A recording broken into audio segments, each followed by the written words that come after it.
memohon supaya pertemuan ini diadakan, dan kami juga dari pemerintah desa sepakat untuk mengadakan pertemuan kali ini.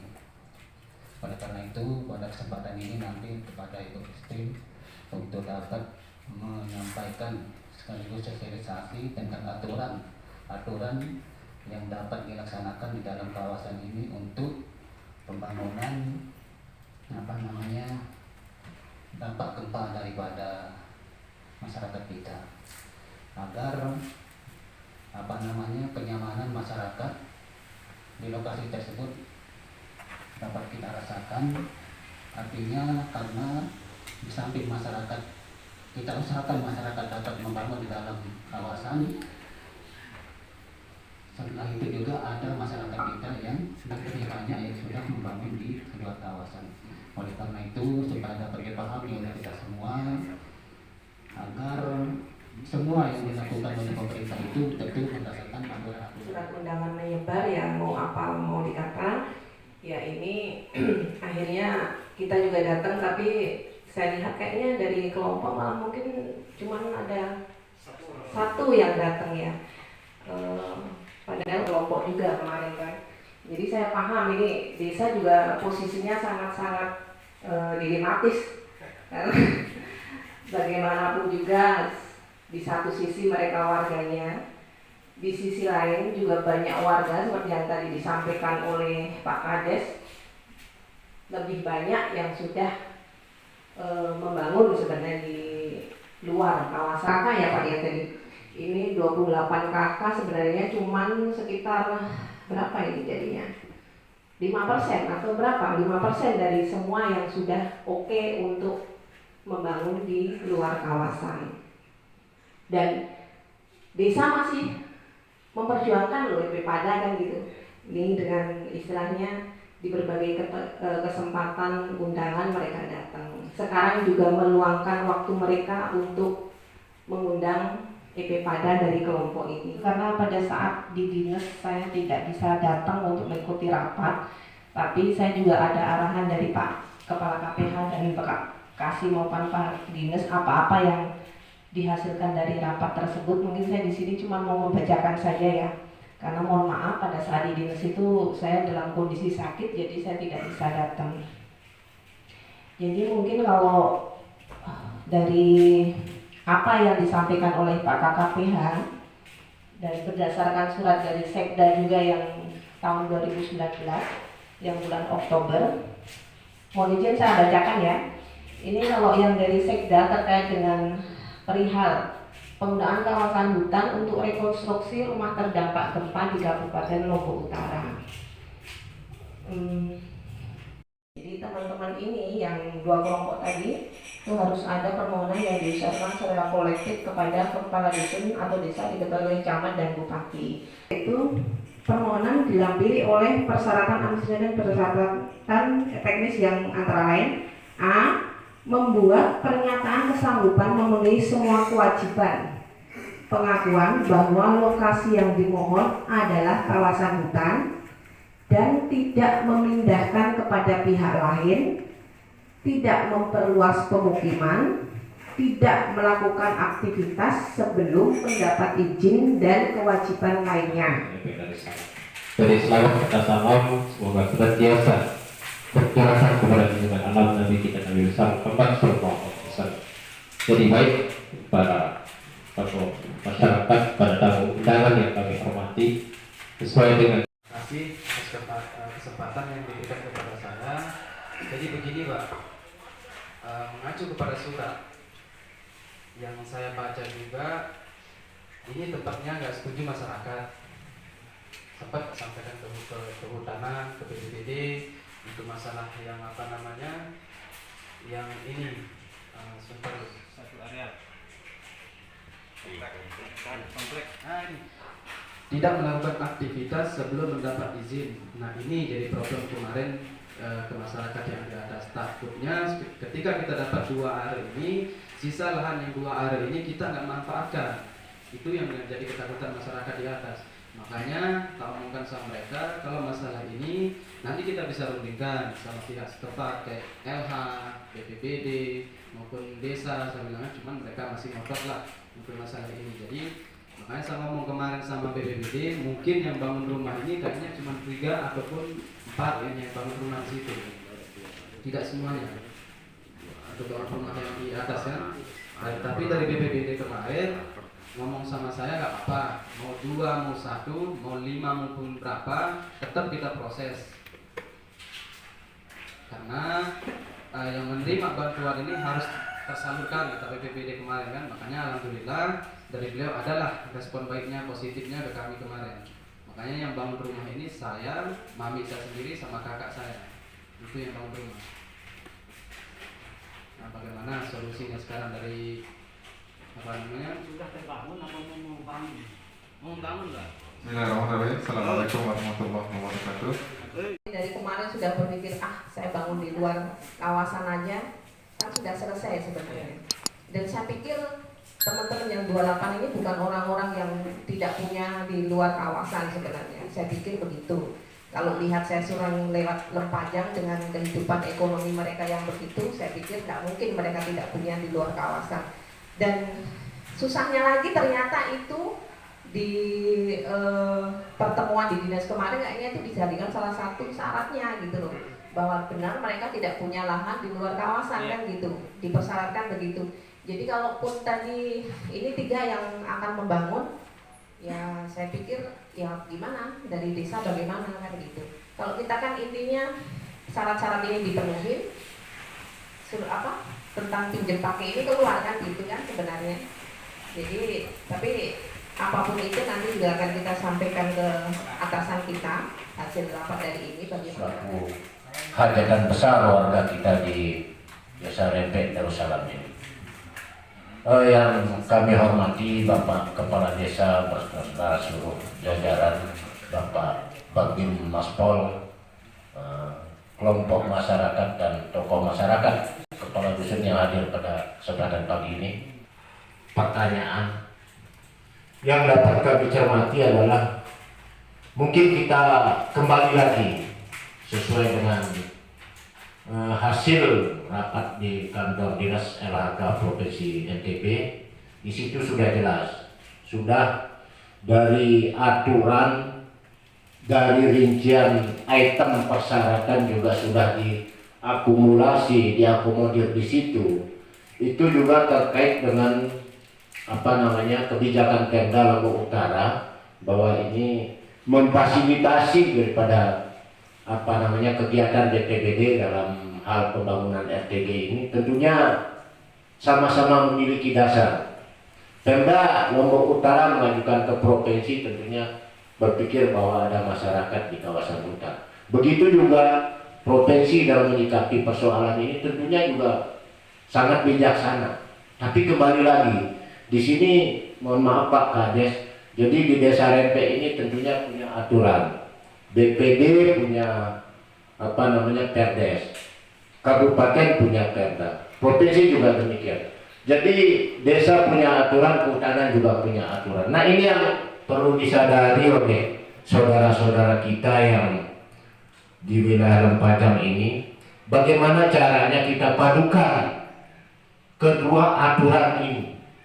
Contoh sekarang di desa ini sangat saya juga sangat prihatin ya dengan jumlah penduduk yang bermukim di wilayah Lempajang ini.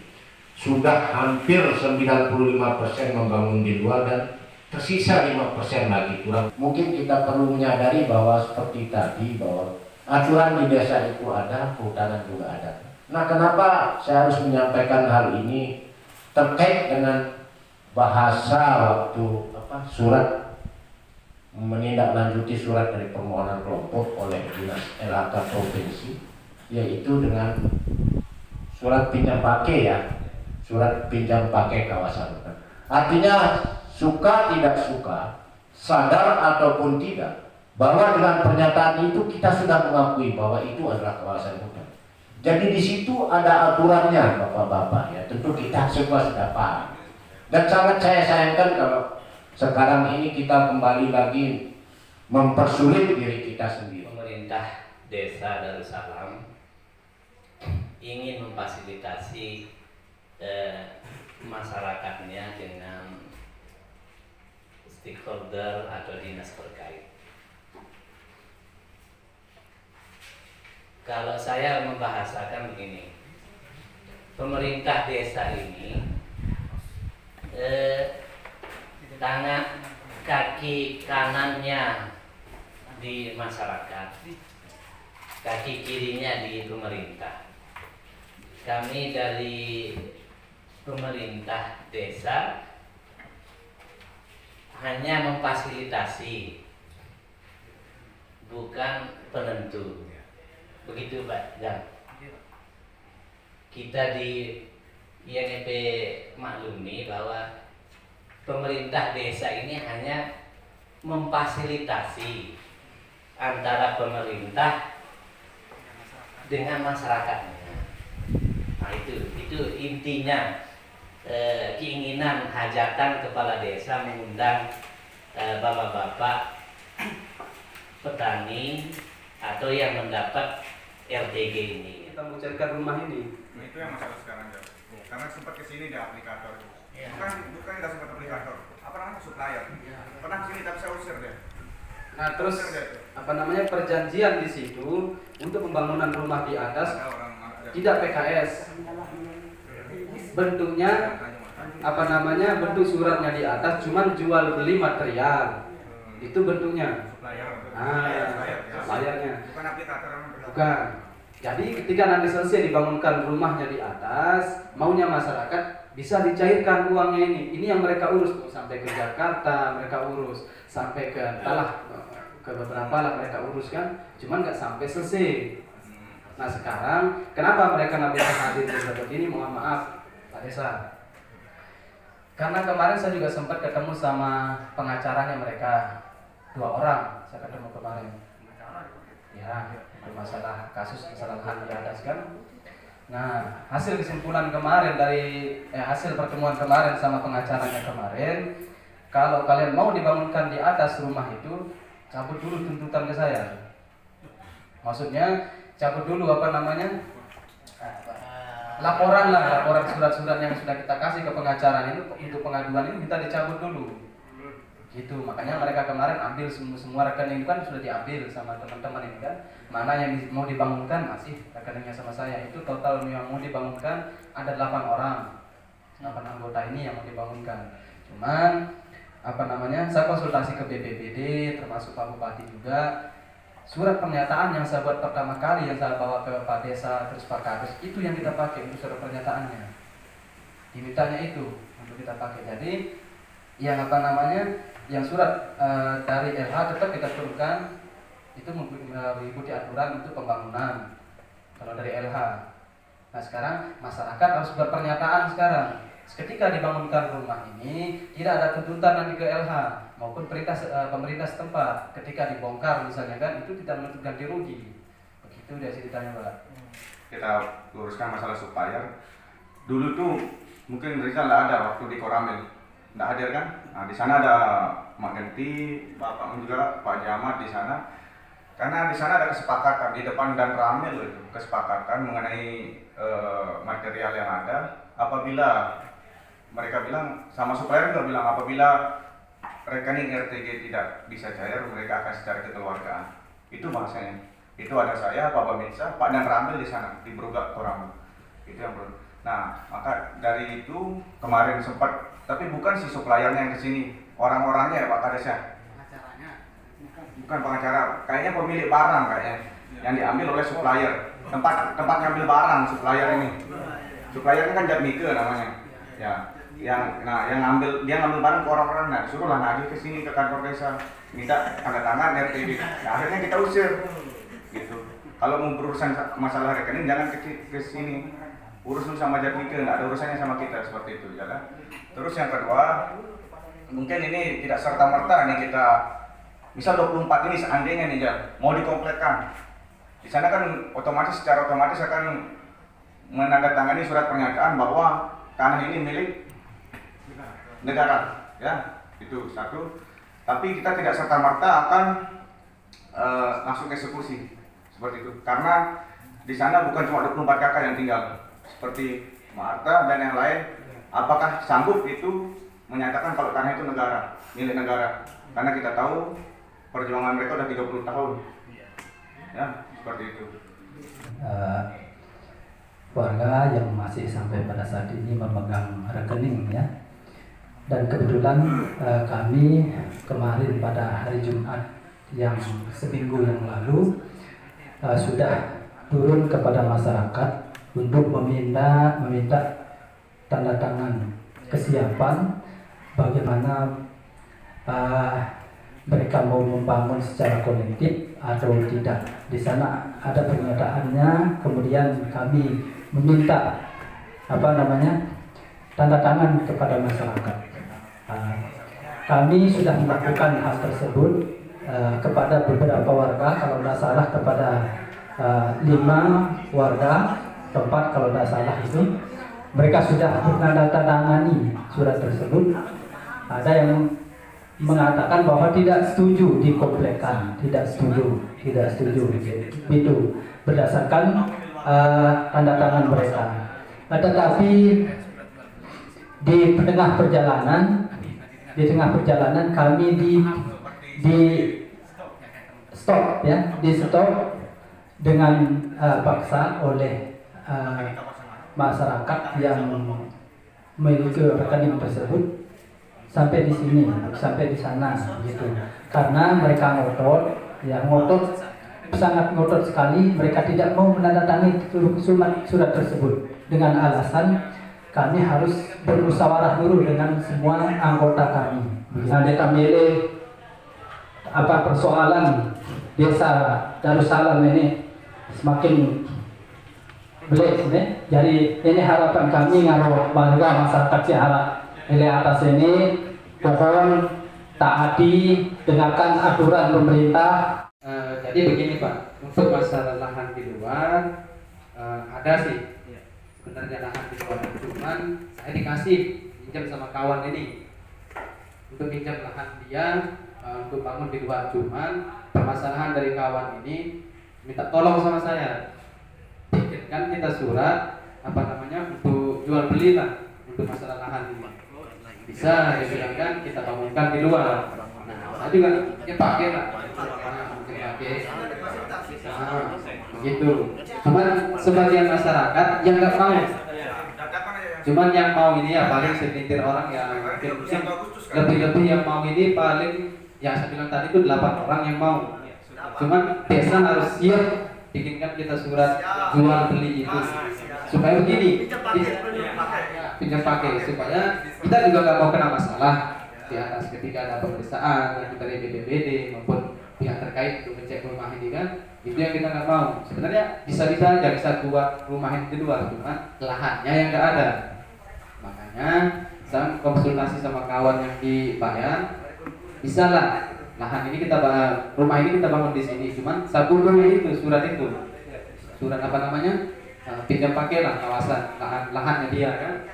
Terkait dengan usulan warga ini, kebetulan kami dari kelembagaan Koperasi Serba Usaha Kompak Sejahtera ini memang melihat sesuatu itu tidak hanya negatif saja, tetapi ada positifnya juga. Nah, cuma positif dan negatif pada zaman COVID ini justru positif yang paling ditakutkan, Pak. Bukan negatif. Negatif yang dicari, positif yang ditakutkan.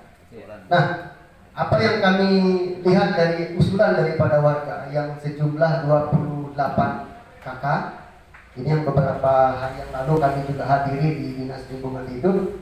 Memang dari pemerintah kita mendengarkan dari pemilik lahan, istilahnya dari kehutanan, itu memberikan ruang yang cukup netral, istilahnya tidak ada mempersulit warga. Dari kehutanan ini betul-betul sangat mulia. Kalau kita mendengar dari penjelasan itu, tidak ada yang dipersulit. Nah, termasuk bagaimana dengan kita warga desa Repek yang kemarinnya sekarang menjadi desa Repek Darussalam, diberikan akses juga sampai 623 hektar yang di hutan produksi terbatas di atas Bengkulu. Ini juga merupakan bukti bahwa pemerintah itu tidak menganaktirikan kita, tidak ada.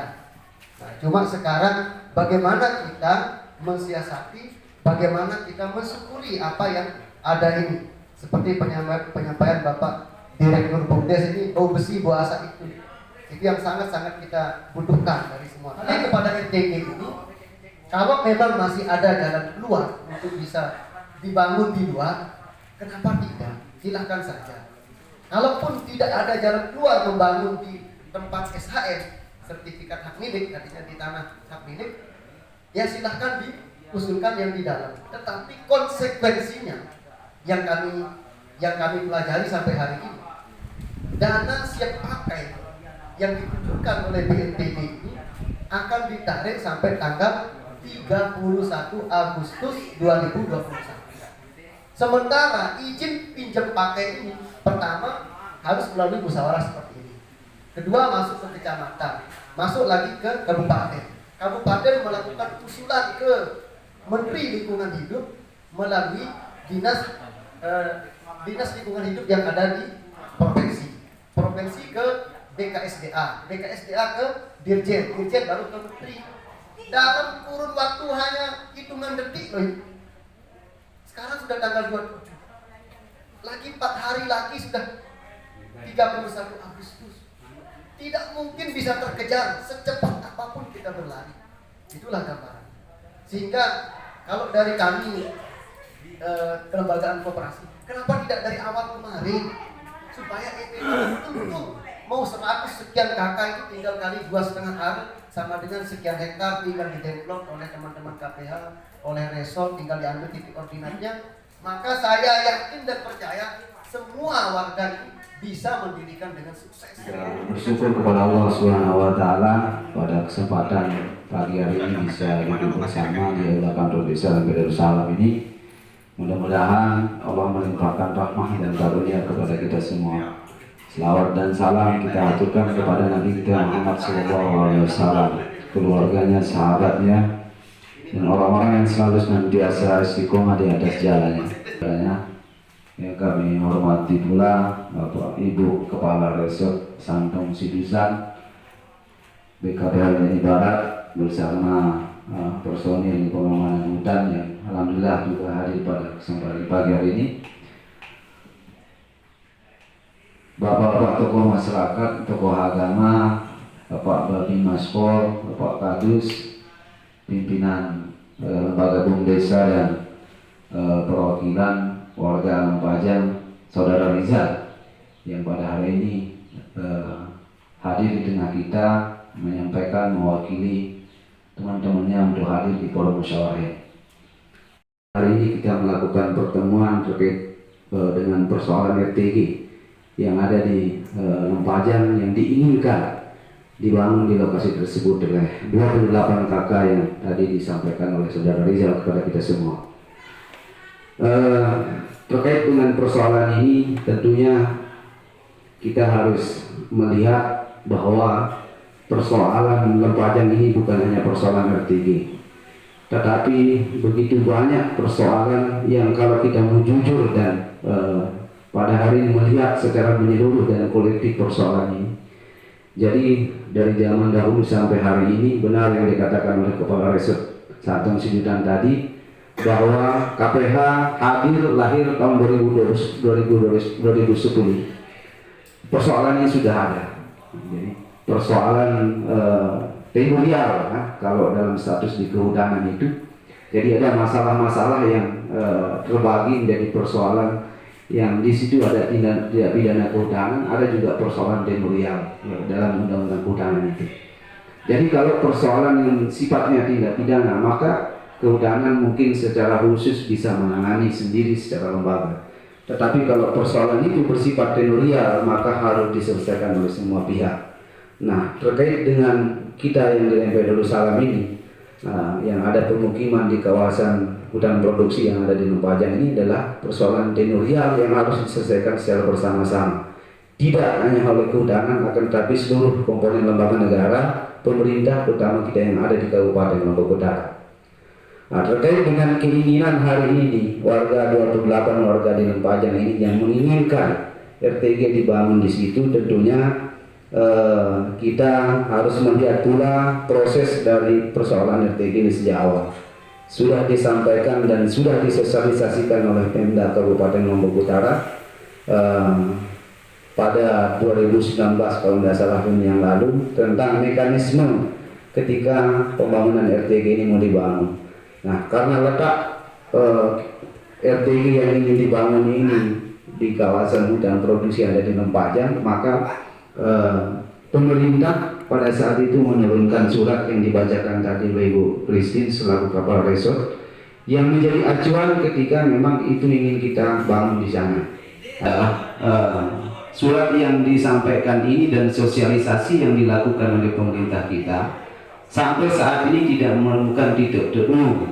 Nah, tetapi pada dasarnya sebagian besar masyarakat kita sudah merespon sosialisasi itu, dibuktikan dengan sebagian masyarakat kita sudah membangun di luar dari area tersebut ya.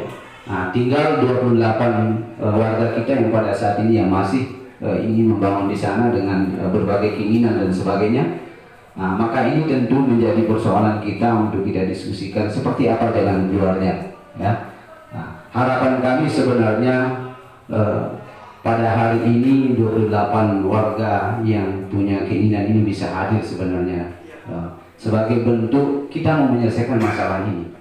Tidak bisa kemudian persoalan seluruh ini hanya diwakili oleh Bapak Riza sendiri sebenarnya. Nah, secara resmi pemerintah desa melayangkan surat undangan, artinya menganggap bahwa Bapak itu penting, menganggap bahwa persoalan ini harus kita selesaikan. Sebagai warga negara kita harus datang, tidak sementara seperti ini. Tidak. Bagaimana mau persoalan kita mau selesai kalau seperti ini? Harusnya seperti itu karena pemerintah desa ingin mendengarkan secara jelas seperti apa sih persoalan ini. Ingin kita mendengarkan secara jelas apa sih sebenarnya keinginan yang harus disampaikan kepada pemerintah desa yang seperti yang dikatakan oleh Direktur BUMDes tadi itu kita bersungguh pemerintah desa memfasilitasi. Nah, seperti itu. Nah, harapan kami ke depan kalau ada surat-surat undangan seperti itu tolong dihadiri ya supaya clear masalah ini bisa cepat selesai ya. Tidak mau dibangunkan secara kolektif. Maunya di tempat lokasi rumah yang runtuh seperti itu ya. Nah, kemudian tidak mau tidak mempersulit masyarakatnya. Sudah disiapkan memang aturan persoalan terkait dengan pinjam kawasan dan itu ada keinginan sebagai masalah. Itu kan dasar keinginan. Tapi kita ingat bahwa kita berada di bawah naungan pemerintah. Kita berada di bawah naungan negara yang tentunya mengatur masyarakat dengan aturan. Nah, tidak mudah kemudian keinginan kita ini harus selalu kita wujudkan, tidak mudah seperti itu. Jadi persoalan yang disampaikan hari ini, ya coba kita perhatikan di surat yang dilayangkan tahun 2019 itu. Dasar dari Dinas Kehutanan melayangkan surat itu tentang izin pinjam pakai kawasan hutan itu tertuang di dalam peraturan Menteri Lingkungan Hidup dan Kehutanan nomor 27 Menelaka Sekjenkum nomor 1 7 2018 dan yang satu itu nomor 7 dan satu lagi nomor 27 yang saya bacakan tadi, yang kedua nomor 7 Menelaka Sekjenkum 1/2 tahun 2019. Jadi tolong misal nanti kalau EP download itu ya download ya kita punya HP download ya untuk kita pelajari bahwa tidak mudah ya. Tidak mudah kita walaupun kita diberikan sebenarnya oleh pemerintah, tetapi tidak mudah kita menjalankan proses ini. Apalagi seperti yang disampaikan tadi, kita hanya punya batas waktu 4 hari lagi untuk mengakses dana ini. Nah, melakukan proses izin pakai itu sangat-sangat rumit dia. Satu lagi yang paling penting di situ harus ada izin lingkungan dan ini harus pengalaman yang dulu. Nah sekarang kemudian ada lagi pembuatan peta, kemudian ada lagi kajian di mana letak posisi yang tempat pembangunan itu juga dilakukan. Nah proses ini tidak memakan waktu singkat, sangat lama, ya. Bahkan bisa 1 tahun baru clear. Itu pun mau tidak mau, karena melalui kajian pemerintah memberikan izin pinjam pakai berdasarkan peraturan lingkungan hidup dan kehutanan itu tidak serta-merta ketika kita berkeinginan lalu diberikan izin, tidak. Ada kajian-kajian yang kemudian dilakukan sebagai prasyarat supaya izin itu keluar. Nah itu yang harus dipahami oleh kita masyarakat. Ya, boleh kita berkeinginan, tapi pahami juga aturan supaya pemerintah tidak kelabakan, tidak susah seperti ini kan begitu. Nah sehingga harapan kami kepada warga kita yang ada di Lempajang itu bahwa memang di dalam peraturan Menteri Lingkungan Hidup di P7 itu ada di pasal 5 poin C huruf D kalau nggak salah tentang pembangunan izin pinjam pakai kawasan hutan untuk pembangunan korban bencana alam katanya di sana, bukan gempa tapi bencana alam. Nah itu pun harus melalui IPPKH katanya ya, di situ diaturkan itu izin pinjam pakai kawasan hutan, IPPKH namanya. Itu yang akan didapatkan kalau warga mendapatkan izin pinjam pakai, IPPKH namanya, izin pinjam pakai kawasan hutan. Nah untuk mendapatkan IPPKH itu ada proses-proses dan tahapan-tahapan yang harus dilakukan. Pertimbangan konflik ketika izin itu dikeluarkan pun dikaji di situ. Nah sekarang kalau seperti yang disampaikan Bapak Kepala Dusun dengan Bapak Arta tadi, oke ini diberikan sekarang izin.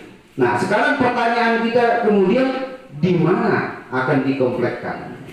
Sementara aturan mengatakan harus berada di pinggiran kawasan dan berada di akses pinggir jalan dan sekian radius dari aliran sungai. Nah sekarang kalau kita kembali ke lokasi kita di Lempajang, kalau kita melihat sesuai dengan apa yang dikatakan oleh Budana, batasnya kita perdagang mati. Sekarang kan lokasi ini sudah dipenuhi oleh warga kita di situ, sudah menjadi milik orang semua tanah di situ. Mau tidak tanah mereka digusur di situ membangunkan 28 orang ini? Kan ribut kita. Nah ini juga harus dipahami kan gitu. Nah ketika dikeluarkan izin, bagaimana kita mengeksekusi izin ini? Ini jadi persoalan. Belum lagi kita bicara 28 orang ini harus menandatangani bahwa ini adalah kawasan hutan. Bagaimana kalau sekian ratus orang ini protes kepada 28 orang ini? Nah ini juga akan memunculkan persoalan. Nah itulah kenapa kami katakan pemerintah desa tetap akan memfasilitasi masyarakatnya, tetapi pemerintah desa dalam membuat kebijakan tidak hanya melihat satu keinginan, ya ada banyak persoalan-persoalan lain yang juga akan menjadi pertimbangan, ya sehingga kebijakan yang dikeluarkan nantinya tidak munculkan konflik lagi seperti itu. Nah itulah kenapa pemerintah desa Lempajang selama ini pusing dengan masalah ini terus terang. Ya, karena ada persoalan-persoalan lain yang dalam kajian kalau ini kita akan muncul seperti itu. Bagaimana dengan warga kita di Kuripan, bagaimana di Korea, bagaimana di Sloka, ada ratusan warga kita juga di situ. Nah sekarang ketika ditandatangani sesuai dengan perintah aturan dan surat yang dilahirkan oleh Sekda itu bahwa itu adalah kawasan hutan, konsekuensinya yang berat. Nah inilah yang menjadi pertimbangan yang kami harapkan saudara-saudara kita yang ada di Lempajang ini pahami aturan ini dulu. Nah, kemudian yang kedua, kita juga tidak memungkiri hak kita sebagai warga negara untuk mendapatkan perlindungan hukum. Sah-sah saja warga kita berhubungan dengan pengacara dan sebagainya. Tapi tolong, ya, komunikasi itu yang perlu dibangun dengan pemerintah desa. Tidak seperti ini. Lah sekarang kalau kita mau nyanyi ketika masalah ini, kenapa pengacara tidak yang tangani masalah ini? Kenapa lari ke kita kantor desa? Kalau memang mandat hak kuasanya sudah diserahkan ke pengacara seperti itu. Lah kenapa kemudian sekarang lari ke kantor desa? Nah seperti itu juga harus menjadi pertimbangan. Jadi tidak semudah seperti apa yang kita bayangkan. Tidak semudah seperti apa yang kita inginkan dalam mewujudkan segala keinginan kita. Nah, masyarakat pahami posisi pemerintah kita yang ada, insya Allah pemerintah yang ada juga akan memahami apa yang menjadi keinginan masyarakat kita. Nah, tadi saya anggap sudah disimpulkan bahwa 8 orang sudah mau dibangun di luar kan? Nah, itu dicatat ya, sudah 8 orang. Artinya teman mereka semuanya mau bangun di sana itu sekarang sudah clear Pak Kadus. Jadi ada 8 orang, tinggal kalau ada yang mau nambah lagi tinggal didata lagi. Masalah tanah dan sebagainya itu nanti tinggal diurus di kantor desa. Intinya bagaimana kita berharap warga kita ini bisa bangun di luar saja, ya. Karena kalau kita terus bicara tentang permohonan izin berdasarkan pinjam pakai kawasan hutan ini, maka secara aturan kita di pemerintah desa juga akan melakukan duduk bersama dengan pemerintah daerah. Karena untuk melaksanakan aturan Menteri Lingkungan Hidup yang dua ini, P27 dan P7 ini tidak mudah. Kalau tidak kita betul-betul paham aturan, KO kita kan. Jadi tidak mudah, dua aturan ini tidak mudah kita laksanakan. Makanya saya minta download teman-teman pelajar itu aturan itu dan pelajari. Jangan hanya kita punya keinginan saja, sementara keinginan kita itu tidak kita lihat, tidak kita sesuai dengan aturan yang ada. Seperti itu. Bahwa bagaimana sulitnya, bagaimana beratnya persoalan ini. Nah, supaya pembangunan kita di Darussalam ini terfokus, lancar, gitu kan. Kita hari ini menghadapi pilkades, kita hari ini banyak sekali kegiatan kita, ya. Nah, terus persoalan-persoalan ini terus saja seperti ini. Sehingga konsentrasi kita jadi buyar dan sebagainya, ujung-ujung kita saling sampak dan sebagainya. Nah, ini harus dipahami. Nah, sehingga mudah-mudahan dengan itu semua kita bisa membangun pemerintahan desa ini sesuai dengan keinginan kita semua. Karena kan tadi saya sudah ngomong, kalau mereka mau bangun di luar maupun bangun di dalam di kawasan hutan, itu mereka harus cabut tuntutan dulu yang di pengacara yang sedangkan dari pihak masyarakat kan nggak mau. Makanya saya sudah, yang penting saya sudah omongkan dulu. Nggak usah sudah tanya-tanya mereka mau bangun di mana, mau bangun di situ, kan nggak usah sudah. Laporan itu rekeningnya di siapa? Mati sama mati. Nanti bisa diatur dari itu. Daripada kita bahas mereka nanti terus begini begitu kan ya. Pusing. Oke. Clear ya? Masa pemerintah desa Babin Maspol masih mau mengurus, ikuti aturan mereka. Nanti kalau ujung-ujungnya mereka tidak mau mengurus dan akhirnya secara sosial mengenai aturan desa dan sebagainya yang tidak mereka ikuti, akhirnya apapun yang mau diurus lagi nggak diperbolehkan, sebenarnya kan yang rugi siapa kan begitu ya. Jadi mohon ya, ini karena ada niat baik dari beberapa orang yang pengen diuruskan ya, mungkin desa harus memfasilitasi itu. Dan orang-orang yang memang tidak mau diurus ya ngapain diurus kan gitu. Jadi ya, toh mereka sebenarnya membayar pengacara aja mampu. Padahal setahu saya pengacara mahalnya minta ampun loh. Itu sebenarnya untuk membeli lahan sekitar 2 ala aja sudah bisa. Jadi untuk apa sebenarnya? Seperti tadi yang dibilang Pak Arta itu, yuk buat yang ngalah sedikit, toh aturannya disuruh pakai alas hak, ya itu sajalah yang dipakai gitu loh. Kenapa harus memikirkan itu? Yang sekarang berproses mengenai pengen menjadi sertifikat, ya sudah biar bergulir aja. Toh ini sudah sampai ke kementerian. Nanti hasilnya ya nanti gitu. Sekarang untuk RTG ini syaratnya untuk alasan ya pakai itu saja biar cepat. Apalagi 4 hari. 4 hari kali 24 jam cuma berapa sih? Nanti ini zong 50 juta yang sudah di tangan akhirnya hilang. Sayang kan?